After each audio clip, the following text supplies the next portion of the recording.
Good evening friends, target study classes में आपका स्वागत है। मैं रजनीश सर आज की वीडियो लेके आया हूँ। आपको उम्मीद करता हूँ क्लास पसंद आनी चाहिए। बार बार वही बात, like share and channel subscribe. Please like share and subscribe channel को, ज़्यादा से ज़्यादा इस चैनल को फैलाइए। ये आप लोगों के ही हाथ में है।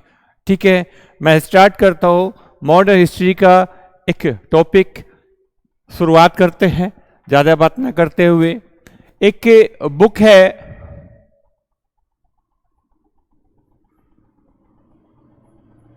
उसका नाम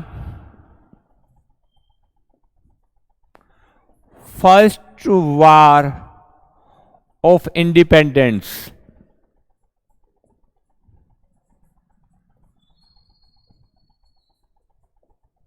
ये बुक का राइटर कौन है?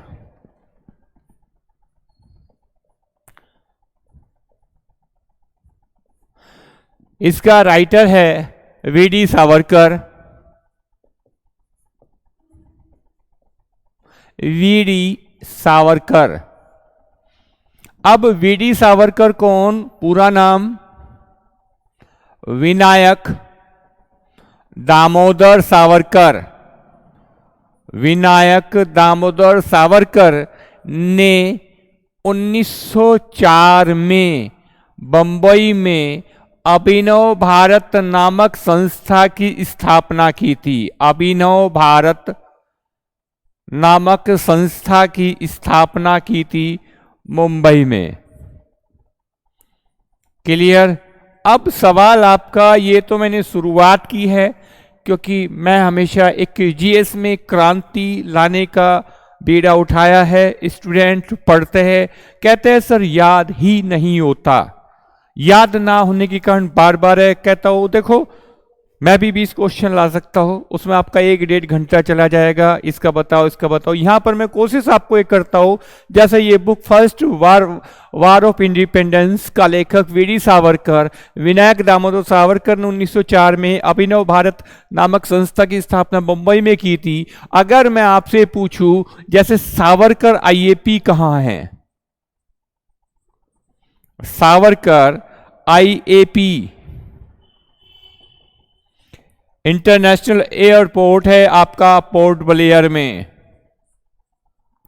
और पोर्ट ब्लेयर आप जानते हो राजधानी है किसकी? हमारे के केंद्र शासित प्रदेश यूनियन टेरिटरी अंडमान निकोबार की, अंडमान निकोबार द्वीप समूह की। तो मैंने पहला क्वेश्चन लिखा कि भारत का पहला स्वतंत्रता युद्ध किसे बोला जाता है? 1857 की क्रांति को। 1857 की क्रांति को, रिवॉल्ट ऑफ 1857। बहुत छोटा टॉपिक है लेकिन बहुत सारे क्वेश्चन जो आपके फैक्चुअल क्वेश्चन आपके मैं बताऊं। 1857 क्रांति को, 1857 की क्रांति का पहला क्रांतिकारी का प्रथम क्रांतिकारी कौन था? उसका नाम था मंगल पांडे। मंगल पांडे 1857 की क्रांति का पहला क्रांतिकारी था। मंगल पांडे। मंगल पांडे ने 29 मार्च 1857 को 2 अंग्रेज अधिकारियों की हत्या कर दी थी, बाग और एक ह्यूस्टन। इनको मारने के बाद मंगल पांडे को पकड़ लिया गया, को 8 अप्रैल 1857 को फांसी दे दी गई। 8 अप्रैल 1857 को फांसी दे दी गई। ठीक है भाई। अब मंगल पांडे पे 2-4 को क्वेश्चन आपके बनते हैं। मंगल पांडे का जन्म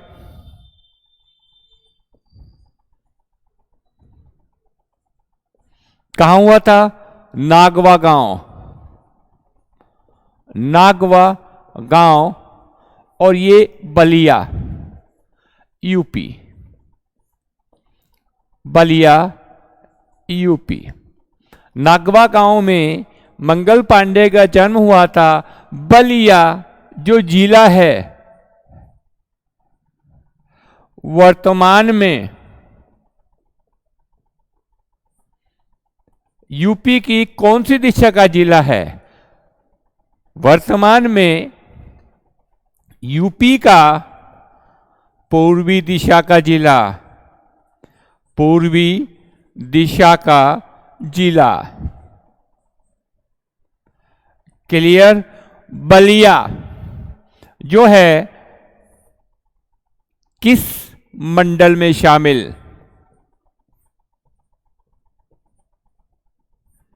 मैंने एक दिन आपको उत्तर प्रदेश के 75 जिलों के नाम बताए थे और उनके मंडल बताए थे। आप लोग कहते हो कि सर ये सवाल नहीं आते। मैं ये कहता हूं सवाल कुछ भी आ सकता है पेपर में। अगर आप पेपर देने जा रहे हो तो कुछ भी पूछ सकता है, सब चीज याद नहीं रख सकते, लेकिन उम्मीद की जाती है कि जो सवाल आपसे पूछा जाए आप जवाब दो। बलिया किस मंडल में? तो याद रखिएगा आजमगढ़ मंडल में, आजमगढ़ मंडल में। आजमगढ़ मंडल में 3 जिले बताए थे मैंने पहले में, 3 जिले, एक तो आजमगढ़, एक आपका बलिया और एक मऊ। ठीक है। हमारे एक ऐसे प्रधानमंत्री जिन्होंने लाल किले पर तिरंगा नहीं फहराया, वो कौन थे? बलिया के थे। तो चंद्रशेखर का जन्म भी बलिया में हुआ था। चंद्रशेखर का जन्म भी बलिया में हुआ था। तो अब मैंने मंगल पांडे को पहला क्रांतिकारी बताया था, तो ये मंगल पांडे सैनिक थे। कहां के? बैरकपुर छावनी, बैरकपुर छावनी जो कि पश्चिम बंगाल में, मुर्शिदाबाद में 34वीं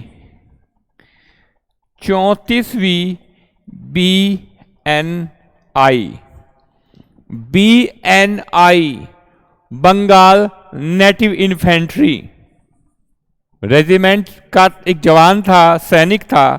बंगाल नेटिव इन्फेंट्री,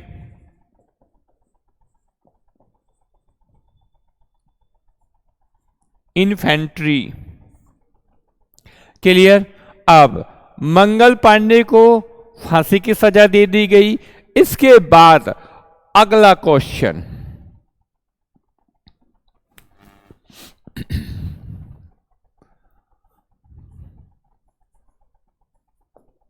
(1857) की क्रांति की शुरुआत कहां से?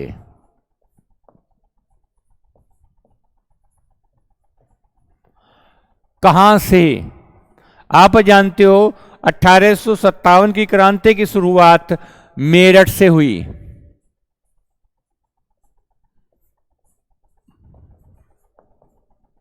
ठीक है। अब कब? 10 मई 1857 को। 10 मई 1857 को 20वीं नेटिव इन्फेंट्री पैदल टुकड़ी, 20वीं नेटिव इन्फेंट्री एक पैदल टुकड़ी थी। उन्होंने, इससे पहले आप कहानी जानते हो, 85 सैनिकों को वहां पर अंग्रेजों ने गिरफ्तार करके कारागार में डाल दिया था, उनको छुड़ाया था 20वीं नेटिव इन्फेंट्री ने। और 1857 की क्रांति का तात्कालिक कारण याद रखिएगा, वो आप सबको पता है, चर्बी लगे हुए, गाय और सुअर की चर्बी लगे हुए कारतूस थे, जिसकी वजह से तात्कालिक का मतलब उस समय की घटना जिसकी वजह से वो उस चीज की शुरुआत हुई। जैसा अगर कहा जाए अमेरिकन क्रांति का तात्कालिक कारण 1773 में बोस्टन टी पार्टी। ठीक है। तो ये चीजें आपको तात्कालिक, गाय व सुअर की चर्बी लगे हुए कारतूस को मुंह से खोलना पड़ता था। ठीक है। इस वजह से ये शुरुआत हुई थी। तो 20वीं नेटिव इन्फेंट्री मेरठ पैदल टुकड़ी थी ये।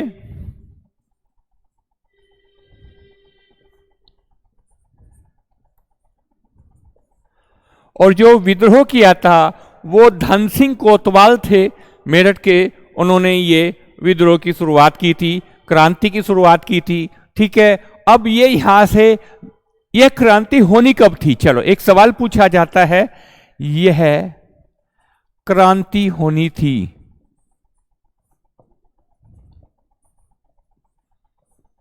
किस तारीख को?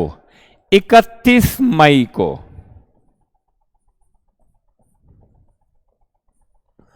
31 मई को होनी थी, लेकिन हो गई ये 10 मई को। 31 मई को वर्तमान में कौन सा दिवस? तंबाकू विरोध दिवस, तंबाकू निषेध दिवस, विश्व तंबाकू निषेध दिवस।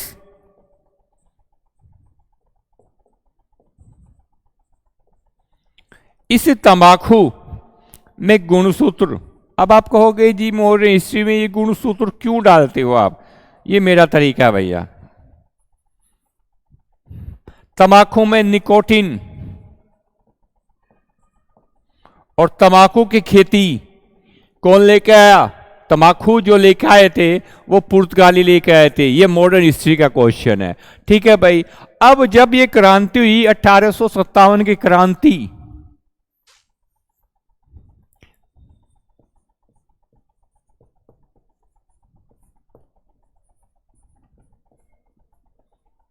के समय ब्रिटिश प्रधानमंत्री विस्कॉट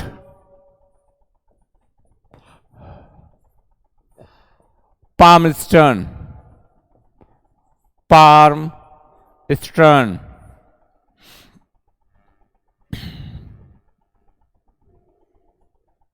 ठीक है, यह ब्रिटिश प्रधानमंत्री था। Governor general east India company का कैनिंग। ठीक है, सेनापति, मुख्य सेनापति जॉर्ज एनिसन, जॉर्ज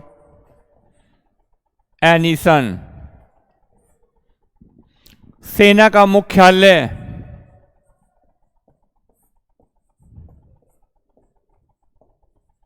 कहां पर? शिमला। सेना का मुख्यालय शिमला, तोपखाने का मुख्यालय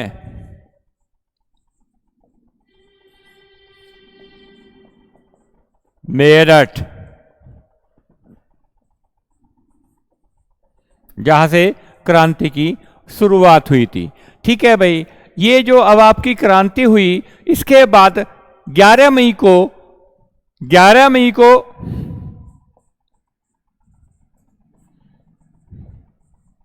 भारतीय क्रांतिकारियों ने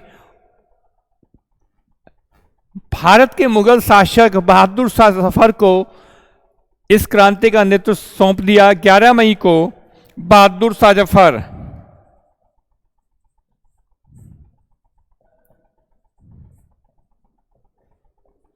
आप जानते हो, ये बाद में पता है आपको, अंतिम मुगल शासक था। अब बहादुर शाह जफर को क्रांति का नेतृत्व सौंपने के बाद अब इस यानी इन्होंने दिल्ली से, देखिए एक सवाल अब आता है, इनके कुछ करा देता हूं, दिल्ली से नेतृत्व संभाला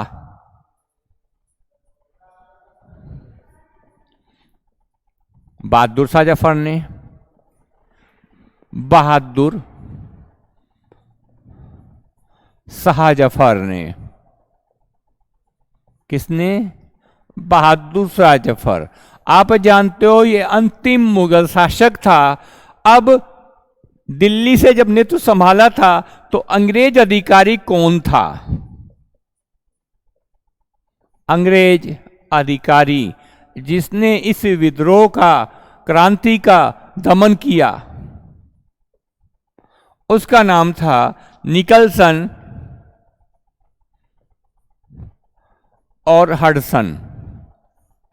एक हडसन था, इसके पुत्रों को मरवा दिया था और इस बहादुर शाह जफर को फिर बाद में अंग्रेजों ने रंगून भेज दिया, जहां पर इसकी डेथ होगी 1862 में। अगर इसका मकबरा पूछा जाए तो रंगून यानी आपका यंगून म्यांमार में। इसके बाद एक सवाल आता है कानपुर से किसने नेतृत्व संभाला?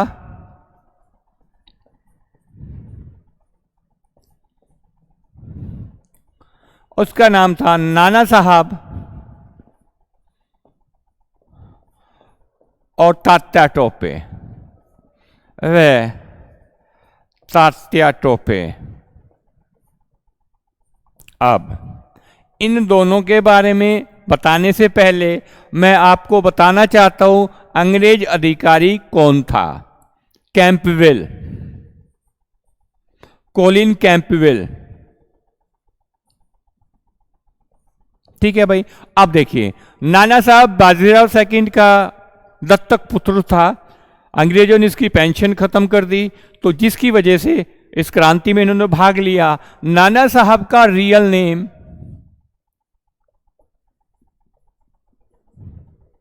वनडे एग्जाम में ये क्वेश्चंस पूछे जाते हैं, उसका नाम था धुंधु पंत। धुंधु पंत। इसके बाद तात्या टोपे जो सैन्य नेतृत्व संभाला था, उसका रियल नेम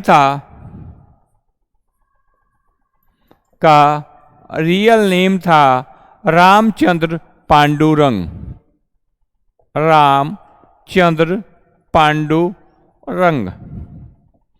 एक क्वेश्चन यहां रखिएगा, बहादुर शाह जफर का सेनापति, यानी यहां से जो सैन्य नेतृत्व संभाला था, यहां लिख लीजिएगा बख्त खां, यानी जो सेनापति था बख्त खां। ये भी आपके पेपर में पूछ लेता है। ठीक है, तो दो नाम नाना साहब और तात्या टोपे, इन दोनों के रियल नेम मैंने आपको बता दिया। ठीक है, कैंपवेल ने इस क्रांति का मतलब दमन किया था, अंग्रेज अधिकारी था। इसके बाद था एक लखनऊ, बेगम हजरत महल। बेगम हजरत महल।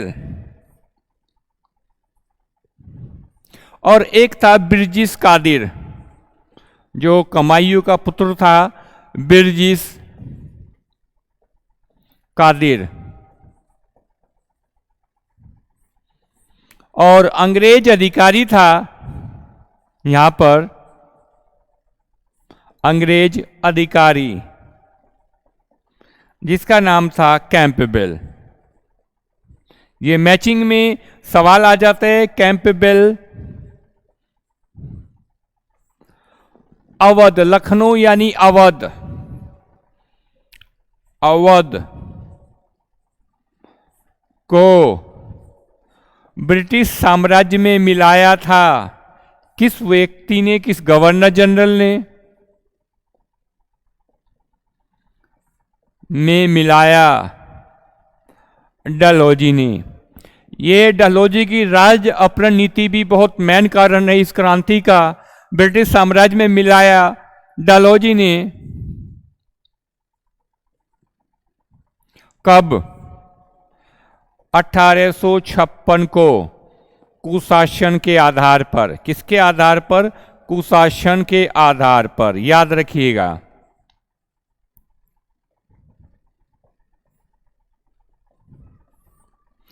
ठीक है भाई। इसके बाद इससे आगे चलते हैं।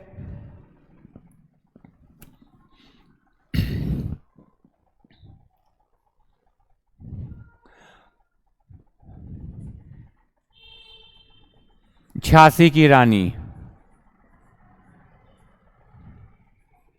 लक्ष्मीबाई।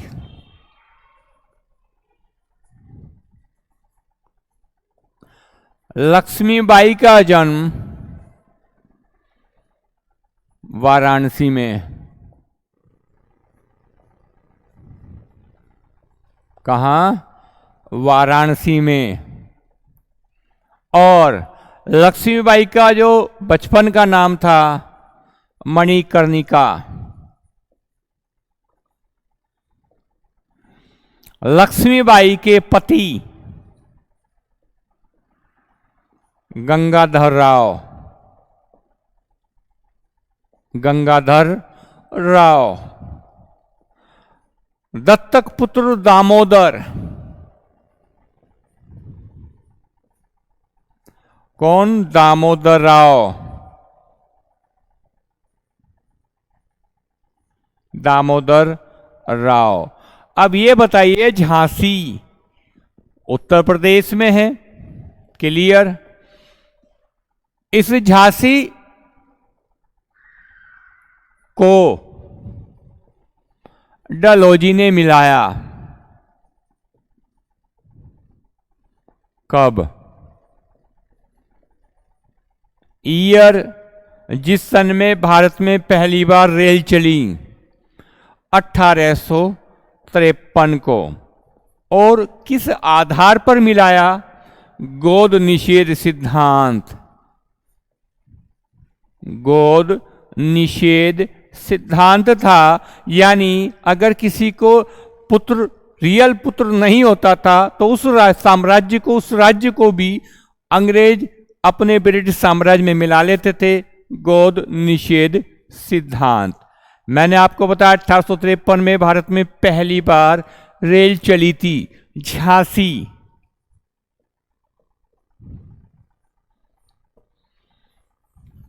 किस मंडल में?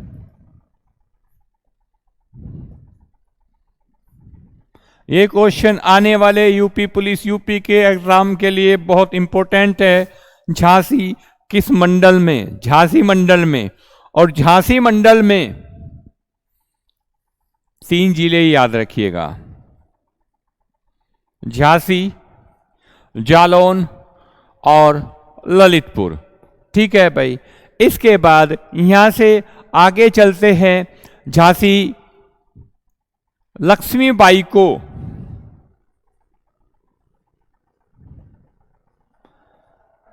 किस अंग्रेज ने एकमात्र पुरुष माना गया कि इसमें जो जिन्होंने बहुत वीरता का सामना किया, लक्ष्मीबाई को जनरल ह्यूरोज, इस क्रांति का दमन किया था जनरल ह्यूरोज ने।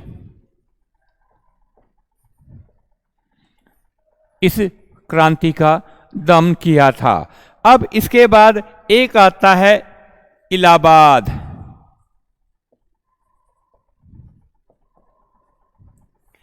इलाहाबाद से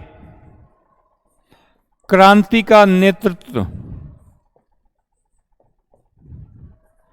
किसने? देखिए, व्यक्ति दूसरा था लेकिन नाम उसका एक ही था, जो पाकिस्तान का पहला प्रधानमंत्री बना था। इलाहाबाद से क्रांति का नेतृत्व संभाला था लियाकत अली ने। किसने? लियाकत अली ने। और ये तो बात है 1857 की, लेकिन अगर बात मैं करूं 1947 की, तो पाकिस्तान का जो पहला प्रधानमंत्री बना था वो इसी नाम का कोई दूसरा व्यक्ति लियाकत अली बना था। और ये अंतरिम मंत्रिमंडल जब 1946 में गठित हुआ था, देश की आजादी से पहले, मुस्लिम लीग के 5 सदस्य मंत्रिमंडल में शामिल हुए थे। और जिसमें लियाकत अली के पास कौन सा मंत्रालय था? वित्त मंत्रालय। ठीक है। ये क्वेश्चन दोनों मैंने कहा, ये लियाकत अली और वो 1947 में लियाकत अली अलग अलग व्यक्ति थे, लेकिन नाम दोनों का एक था। इस क्रांति, इलाहाबाद से जो क्रांति हुई थी, अंग्रेज सेनापति, अंग्रेज अधिकारी कौन था? अंग्रेज अधिकारी, उसका नाम था कर्नल नील। कर्नल नील अंग्रेज अधिकारी था। किस ओर में? फैजाबाद। से नेतृत्व संभाला था, ये नाम आपको याद रखने पड़ेंगे। मौलवी अहमदुल्ला, मौलवी अहमदुल्ला।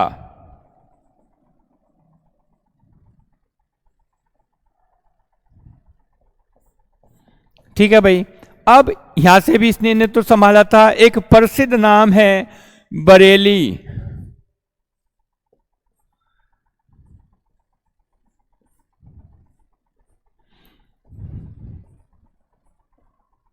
नेतृत्व संभाला बरेली से।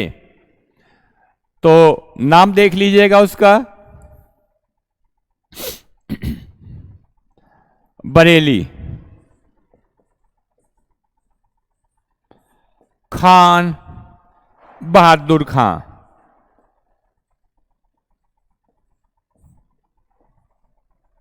वैसे बरेली, वैसे बहादुर। ठीक है भाई। तो ये चीजें आपके कुछ क्रांतिकारियों ने कहां कहां से, जैसा फतेहपुर से,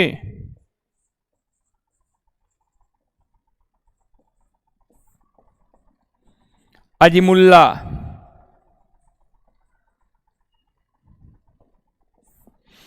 एक आता है आपका जगदीशपुर, बहुत इंपॉर्टेंट पूछा जाता है बिहार का।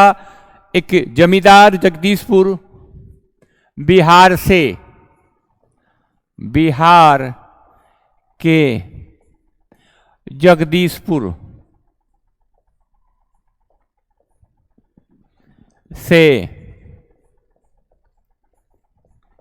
कुंवर सिंह।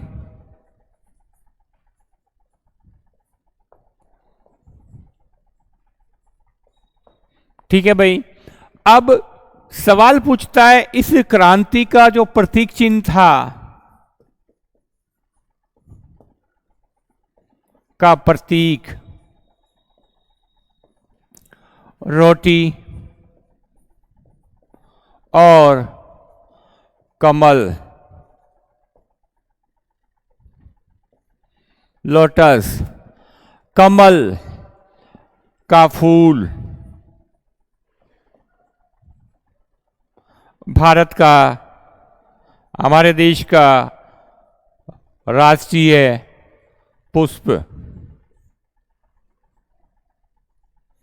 कमल का वैज्ञानिक नाम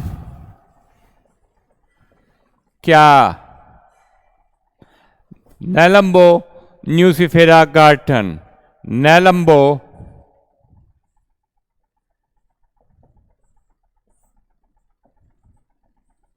सिफेरा गार्डन। तो ये इस तरह के क्वेश्चन अगर आप रिलेटेड करें, जहां पर भी कोई चीज आई उसको आप कर लोगे, तो जैसे रोटी का बनना, आटे से रोटी का बनना भौतिक परिवर्तन है या रासायनिक परिवर्तन, इस तरह के क्वेश्चन अगर आप उसी टाइम कर लोगे तो आप एक तो जीएस पढ़ते हुए बोरियत नहीं होगी। जैसा कहा जाए द ग्रेट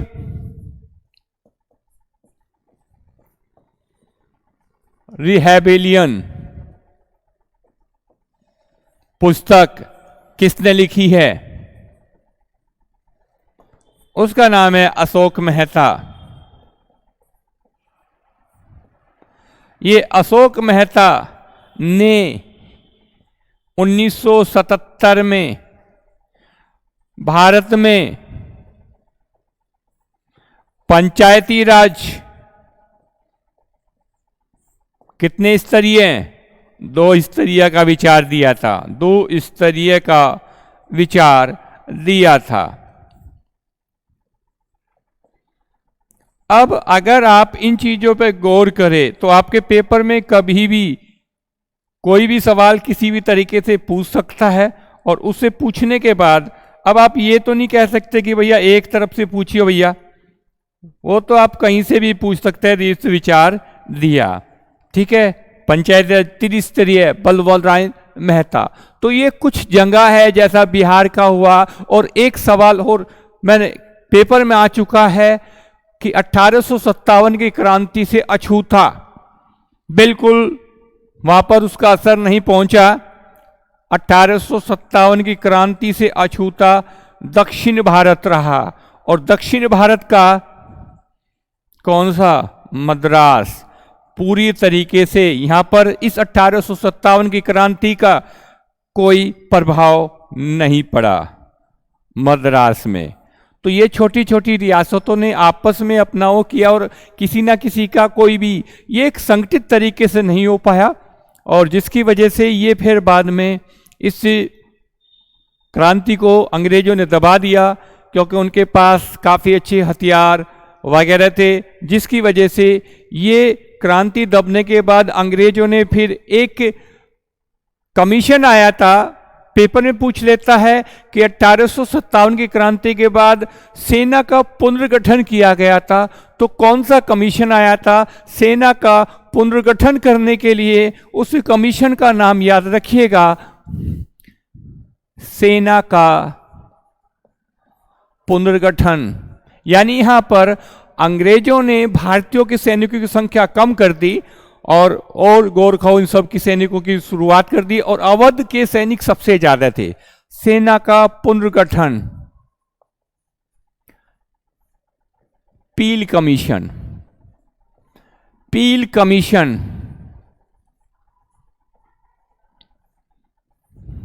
ठीक है, पील कमीशन आया था, और यहां पर इसके बाद 1857 की क्रांति के पश्चात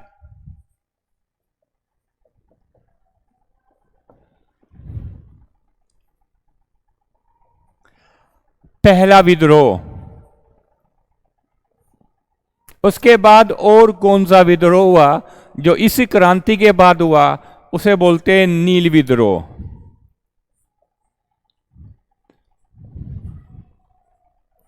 ठीक है, ये 1859 में। ठीक है, आप जानते हो नील दर्पण एक पुस्तक इसी के ऊपर बनी है। बंगाल में जो नील विद्रोह हुआ था, दीनबंधु मित्र आपके नील दर्पण के राइटर थे। तो मेरे कहने का मतलब ये है कि मॉडर्न हिस्ट्री या कोई भी सब्जेक्ट हो, ये मॉडर्न हिस्ट्री के बेस्ड क्वेश्चन थे। अब उम्मीद करता हूँ आपको वीडियो पसंद आई होगी, तो यही कहना चाहता हूँ, like share and channel subscribe करिए। आज की वीडियो मैं यहीं पर समाप्त कर दूँ। आने वाले टाइम में आपके मॉडर्न हिस्ट्री के टॉपिक्स लेके आऊँगा और आपके वो क्लियर कराने की कोशिश करूँगा। आपका काम है वनडे एग्ज़ाम, और वनडे एग्ज़ाम में फैक्ट आता है। आपको कॉन्सेप्चुअल में जाने के लिए आपको आईएएस की तैयारी नहीं करनी। फिलहाल वनडे एग्ज़ाम में कॉन्सेप्चुअल क्वेश्चन, फैक्चुअल क्वेश्चन आएगा, उसे आप कर सकते हो, ये वो क्वेश्चन है। तो एक बार फिर मैं आपको विदा लेता हूँ। गुड इवनिंग, जय हिंद दोस्तों।